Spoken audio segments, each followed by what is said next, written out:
안녕하세요. 서울에 살고 있는 60대 부부가구입니다. 살고 있는 집과 국민연금 그리고 자식들이 매달 보내주는 용돈으로 그럭저럭 살만하지만 그래도 내년부터 기초연금을 받으면 조금 여유가 생길 것 같아서 큰 기대를 하고 있습니다. 그런데 궁금한 것이 있어요. 요즘 뉴스를 보면 민주당이 내년부터 기초연금을 40만 원으로 10만 원 올려준다고 하고 국민의힘은 단계적으로 천천히 올려준다고 하던데 만일 민주당이 낸 법안이 이번에 국회를 통과하면 정말로 내년부터 기초연금을 40만 원씩 받을 수 있는 건가요?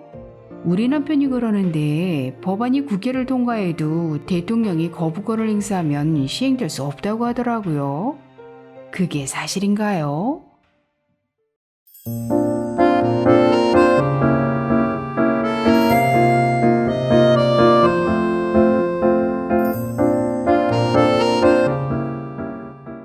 안녕하셨습니까?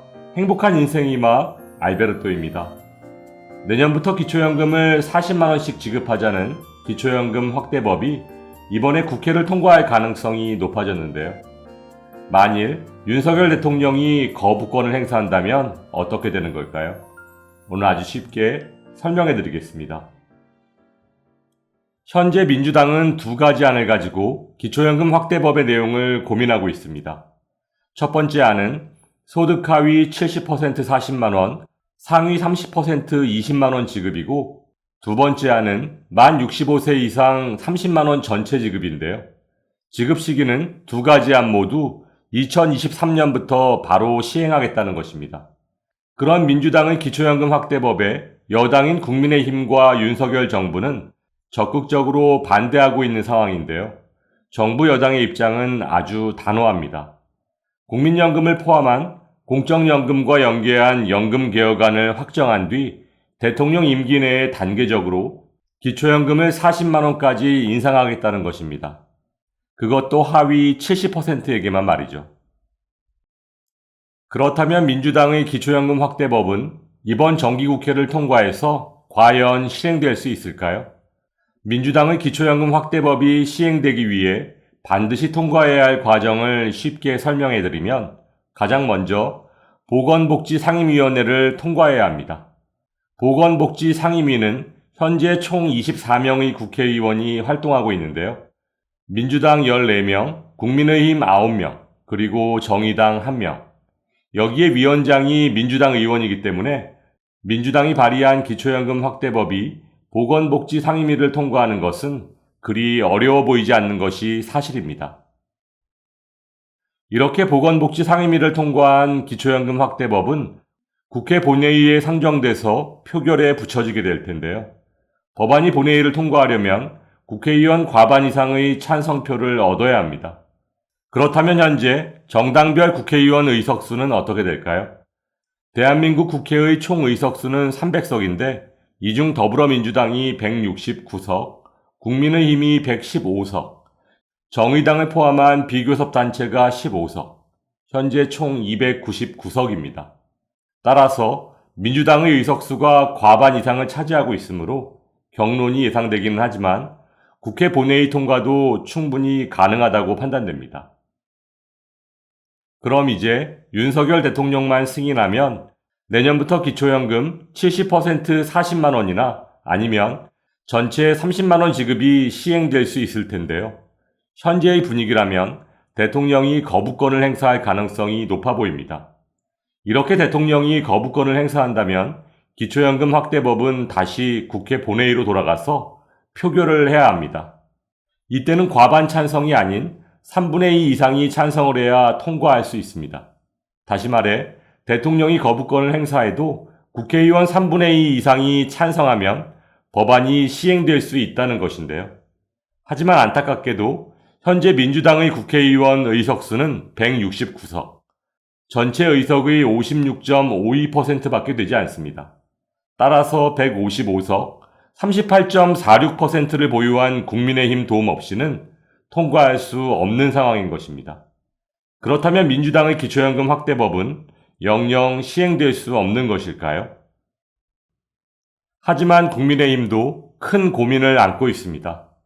국회의원을 새로 뽑는 총선이 2024년 4월 10일 실시되기 때문인데요. 여당인 국민의힘 핵심 지지층은 만 65세 이상 어르신인데 이번 정기국회에서 민주당의 기초연금 확대법이 대통령과 여당인 국민의힘 반대로 시행되지 못한다면 어르신들의 성난 민심을 감당해낼 수 있을까요? 물론 연금개혁과 기초연금 40만원 단계적 인상을 연계해서 진행해야 한다는 대통령과 국민의힘 주장도 공감 가는 부분이 있는 것도 사실입니다. 현재 기초연금, 국민연금, 건강보험 등의 복지정책은 서로 복잡하게 얽혀 있습니다.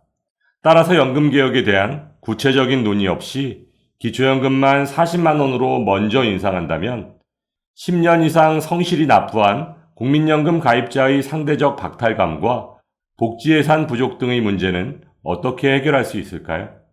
한 번 지급된 연금은 돌이킬 수 없습니다. 70%에게 40만원으로 올리고 나면 예산 부족이나 전체 지급 등의 이유로 다시 30만원으로 내리는 것은 사실상 불가능하기 때문입니다. 앞에서 설명드린 것과 같이 연금 정책은 여야를 가리지 말고 충분히 토론하고 고민해서 최상의 결과를 도출한 후 진행되어야 합니다. 그런데 지난 7월 출범한 국회 연금특위는 3개월이 지난 지금까지도 회의 한 번 열리지 않고 있습니다. 모여서 회의 한 번 하지 않고 내년부터 기초연금 40만원을 지급하겠다는 민주당이나 토론 한 번 하지 않고 무조건 반대하는 국민의힘, 여야 모두를 바라보고 있는 어르신들의 눈을 의식하셔야 되지 않을까요? 현재 기초연금과 국민연금은 많은 문제를 안고 있습니다. 국민연금을 46만 1,250원 이상 받으면 기초연금의 50%까지 감액될 수 있는데요. 현재 38만 명의 어르신들이 국민연금을 많이 받는다는 이유로 평균 7만원씩의 기초연금을 매달 감액당하고 계십니다. 이것뿐만이 아닙니다. 생계급여를 받고 계신 기초생활수급자는 기초연금 신청을 아예 포기하는 경우가 많습니다.